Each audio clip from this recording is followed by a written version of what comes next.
রাজধানীর পল্লবীতে ধর্ষণ ও হত্যার ঘটনায় নিহত শিশু রামিসার পরিবারকে সমবেদনা জানাতে বাসায় যান প্রধানমন্ত্রী তারেক রহমান। বৃহস্পতিবার রাত ৯টা ৫০ দিকে প্রধানমন্ত্রী রামিসার বাসায় পৌঁছান। তিনি পরিবারের সদস্যদের সঙ্গে সাক্ষাৎ করেন এবং তাদের সান্ত্বনা দেন। দ্রুত বিচারের আশ্বাসও দেন তিনি। দায়িত্ব নেন রামিসার বড় বোনের। এদিকে প্রধানমন্ত্রীর আগমনের আগেই রামিসার বাসার আশপাশের নিরাপত্তা জোরদার করা হয়। সেখানে সেনাবাহিনী সহ আইন শৃঙ্খলা বাহিনীর সদস্যরা উপস্থিত ছিলেন। দর্শক, এ পর্যায়ে একটু যেতে চাই পল্লবীতে। সেখানে আছেন সহকর্মী মশিউর অনিক। অনেক প্রধানমন্ত্রী তো রামিসার পরিবারের সঙ্গে দেখা করতে গিয়েছেন। এই বিষয়ে সবশেষ কি তথ্য রয়েছে জানতে চাই।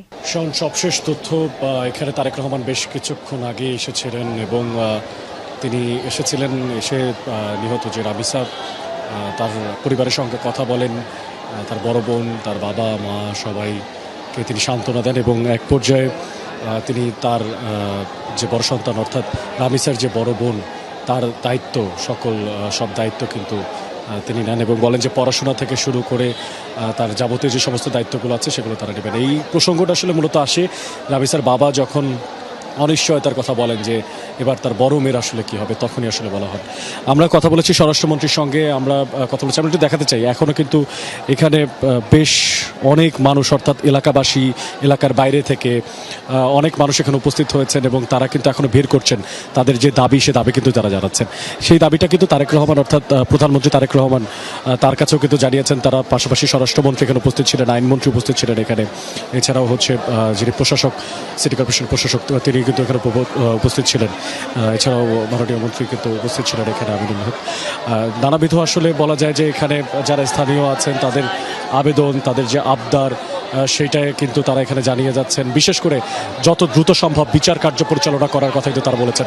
এখানে একটু জানিয়ে রাখতে চাই, স্বরাষ্ট্রমন্ত্রী আমাদেরকে জানিয়েছেন যে আসলে বিচার কার্য পরিচালনা করার জন্য একটা আইনগত পদ্ধতি আমাদেরকে মাথায় রাখতে হবে এবং সেটি হচ্ছে, যেহেতু এটি একটি হত্যাকাণ্ড, পাশাপাশি এখানে একটা রেপের প্রসঙ্গ এসেছে, তাই সেক্ষেত্রে ডিএনএ টেস্টটি কিন্তু খুবই গুরুত্বপূর্ণ। অর্থাৎ ডিএনএ টেস্ট করতেও কিন্তু প্রায় 48 ঘন্টা মতো সময় লাগে, তাই সেই সময়টুকুতেও অন্তত পক্ষে দিতে হবে সরকারকে। এবং তার পাশাপাশি রামিসার বাবা বলেছেন যে দ্রুততম সময় গ্রেফতার করতে পারাটাও, এটাও আসলে সরকারের জন্য তাদের কাছে একটা অবাক করার বিষয় ছিল। তো শাওন, বলা যায় যে এখন পর্যন্ত এখানে বিক্ষুব্ধ জনতা অবস্থান করছেন এবং প্রধানমন্ত্রী তারেক রহমান এখানে যখন এসে সান্ত্বনা দিয়েছেন তাদের পরিবারকে, তাতে তারাও কিছুটা সন্তুষ্ট হয়েছেন বলে আমরা জানতে পেরেছি। ধন্যবাদ আপনাকে। রাজধানীর পল্লবীতে ধর্ষণ ও হত্যার ঘটনায় নিহত শিশু রামিসার পরিবারকে সমবেদনা জানাতে বাসায় যান প্রধানমন্ত্রী তারেক রহমান। বৃহস্পতিবার রাত ৯টা ৫০ দিকে